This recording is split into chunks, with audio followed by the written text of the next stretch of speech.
This video is about a place I visited.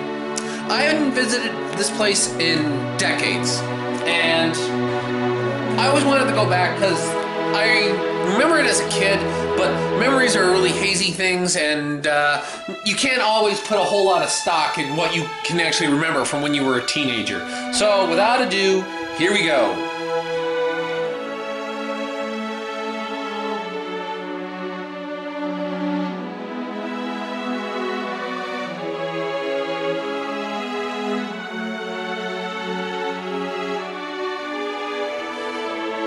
Now, the Gettysburg National Park is basically separated up on two basic fundamentals. You have the museum area, the visitor center museum area, which this video is going to be about, and then the actual park itself. So without further ado, here is the museum.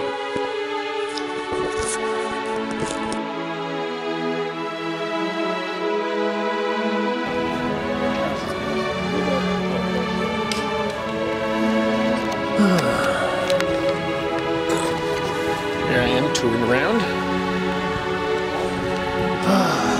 And when you're in southern Pennsylvania, another place to go than to Gettysburg Battlefield.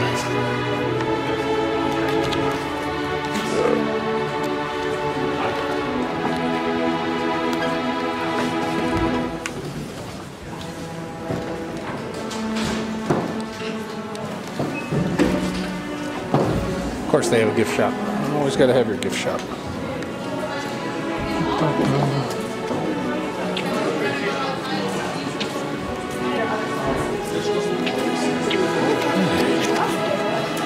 Gonna have to get tickets, get the information. Yep, Jefferson Davis.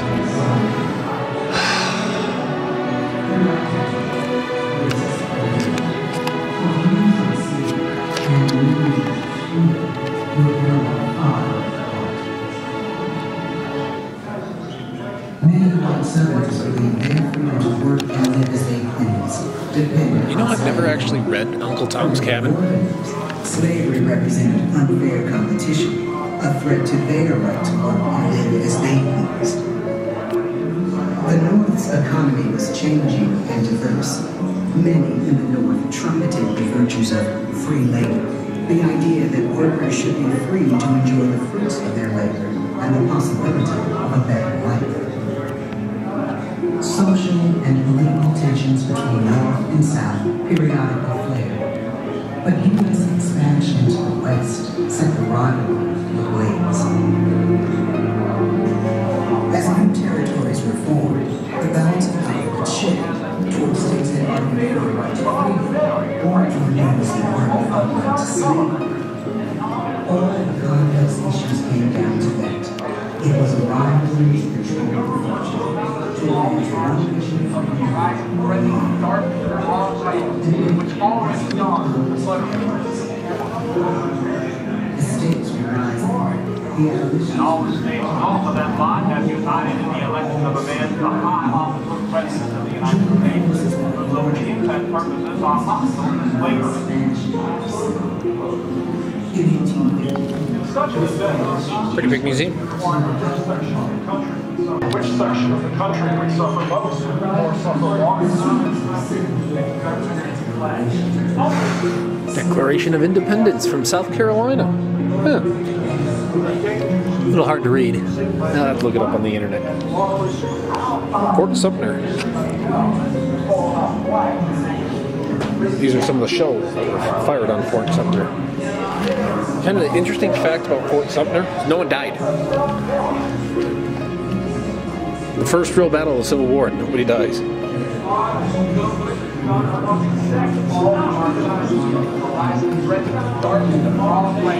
Which already yawns with the mutterings of civil war.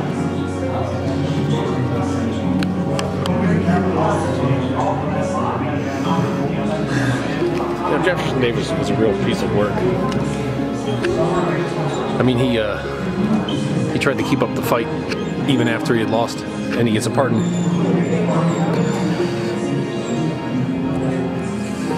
Look at all the flags.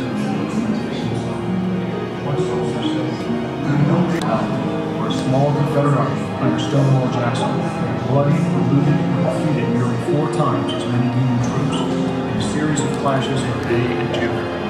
Fearful that Jackson might threaten Washington, President Lincoln withheld reinforcements that McClellan had been counting on. Bad weather and clouds on Washington are still organized. By the end of May, Some of the Shiloh was 1862?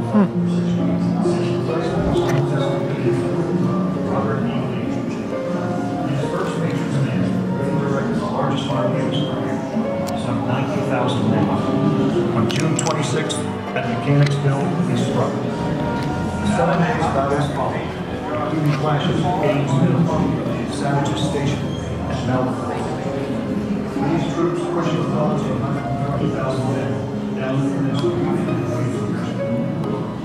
Union armies on Washington.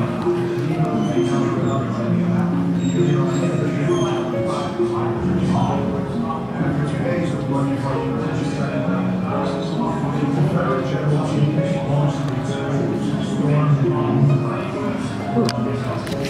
An actual copy of the Emancipation Proclamation.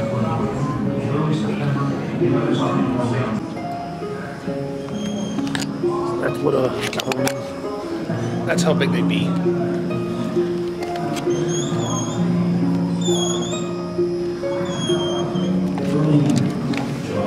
Interesting fun fact. The cavalryman's sword would not be sharp. The reason it wouldn't be sharp because you wouldn't want to get it stuck in anything, so it would be blunt. So when in full gallop, they would just hold it out vertically and just pow, like 30 miles per hour would cause quite a wallop. It hurt.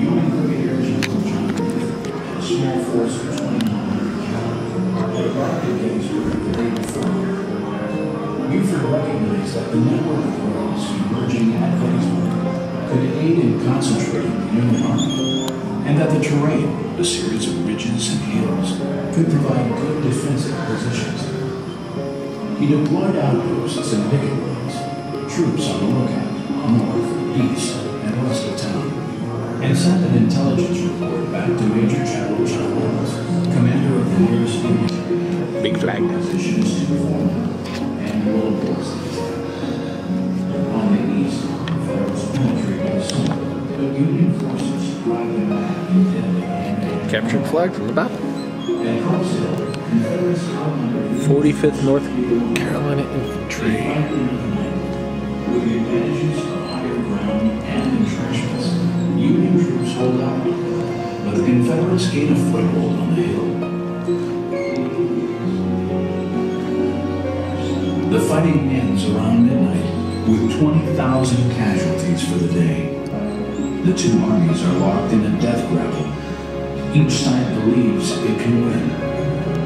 The Confederates have come close time and again and have taken more ground, but not the crucial high ground.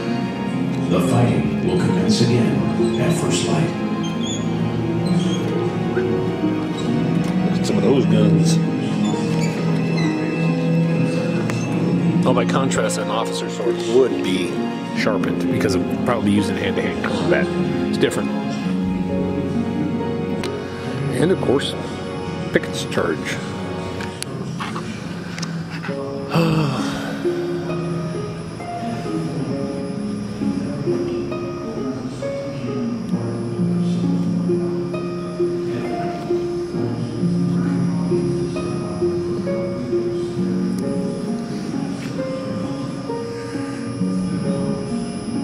That's the angle. The angle's where they, the Confederates actually did get to the.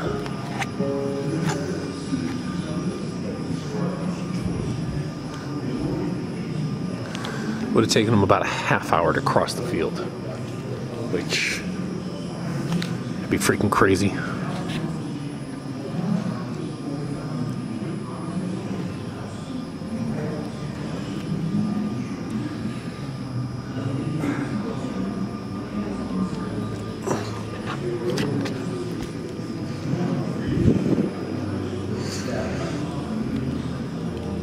July 3rd, 1863. As the third day of battle approaches, the Confederate and Union armies And of course, to a near draw.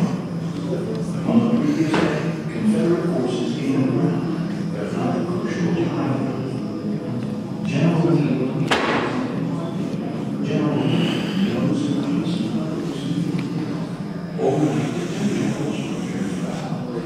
Lee reinforces the Union flanks. Lee reinforced the Confederate and sent orders to the right. I thought more were killed.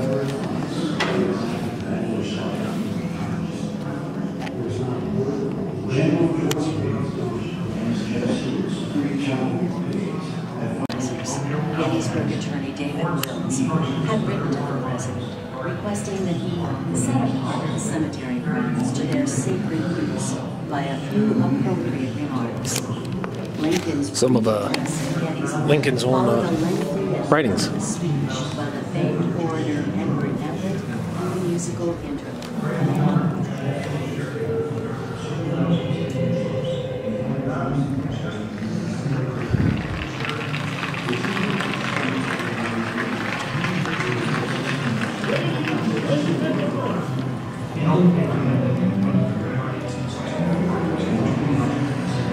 After Atlanta fell, Hood his battered on New York and nearly destroyed it in assaults on Union positions in Franklin and Nashville, Tennessee. Sherman headed southeast out of Atlanta on November 14th with 60,000 of his most experienced soldiers. His goal was to end the Confederacy's northern invasion, so his troops lived off the land, destroyed everything from being war. December 21st, they refused to see capture Savannah, Georgia. Then in January, Sherman turned his army north toward Columbia, South Carolina. Rushed aside much smaller Confederate forces. Second pattern Confederate flag.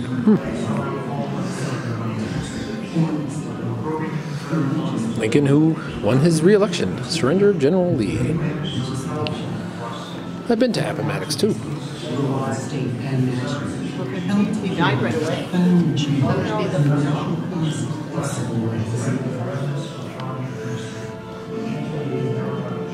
The Civil Rights Act of 1866 defined all persons born in the United States as citizens and spelled out certain rights that could not be denied. In 1868, ratification of the 14th Amendment to the Constitution promised equal protection under the law, regardless of race. Highlighted to the south. To the west is Seminary Ridge and the Confederate lines. Please refrain from videotaping or taking flight. Ridge, just behind the center of the Union line. Through 2 days of desperate fighting, neither army, Union or Confederate, has been able to gain a decisive advantage. General Meade and his Union Army have fought a strong defensive battle against waves of Confederate attacks. But today, General Lee believes his army can deliver a crushing blow. He will risk a frontal assault against the Union center on Cemetery Ridge. An attack on the Union center is Lee's last hope for victory.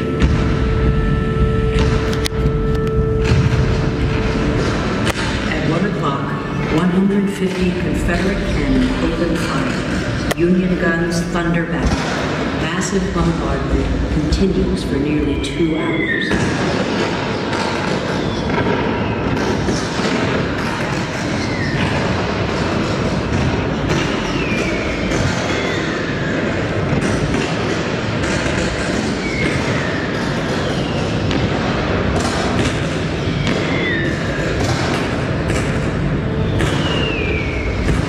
The earth, mountains, and sky seem to open and darken the air with smoke and death-dealing missiles. The earth seems unsteady, the air agitated by the winds of death. The field is covered in thick smoke. Neither side can see its targets. By 2:30 p.m., the Confederates begin to run short of ammunition. At General Longstreet's nod, commanders shout orders, and the Confederate infantry step out of the woods and rise up from the fields. 12,000 1,000 strong, they begin to march. A mile away, some 7,000 Union troops await their advance. To say none grew pale and held their breath at what we saw would not be true. An overwhelming, resistless tide of an ocean of armed men sweeping upon us.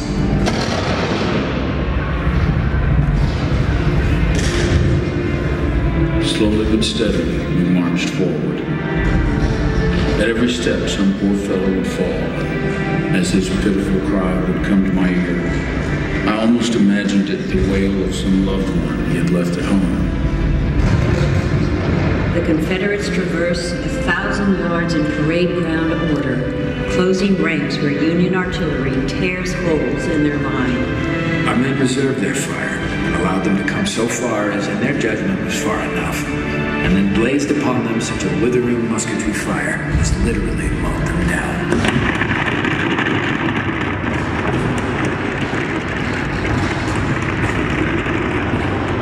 Under this terrible crossfire, the men reeled and staggered between fallen comrades, but all knew the purpose. The mingled mass rushed toward the stone wall.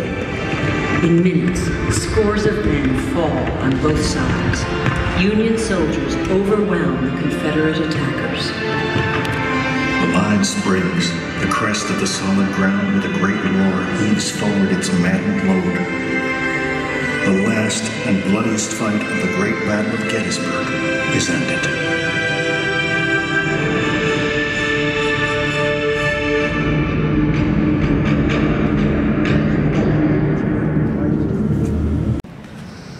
So the museum itself is actually kind of nice. It's pretty big. You can go through it, and it can take you anywhere from like an hour or two to go through the whole thing. There's a lot to it. So a lot of movies, a lot of memorabilia, a lot of the guns. You wouldn't be you'd be quite surprised at how many guns, different types of guns they had back then. But as for it, that's the museum. Now, time to go see what I can of the battlefield, and I'll catch the rest tomorrow.